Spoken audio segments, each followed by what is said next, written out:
What's the meaning of Aunt Jemima?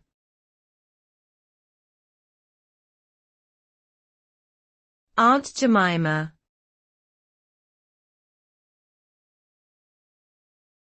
Aunt Jemima.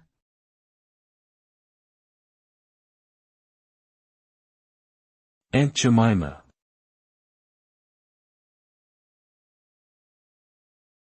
Aunt Jemima.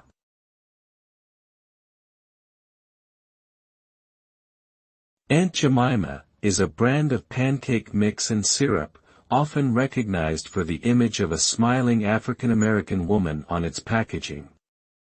However, the brand has faced controversy due to its origins in racially stereotyped caricatures of enslaved black women as happy servants.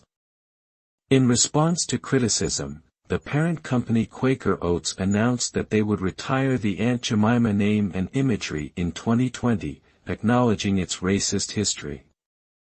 The rebranding process, including selecting a new name and image, is ongoing.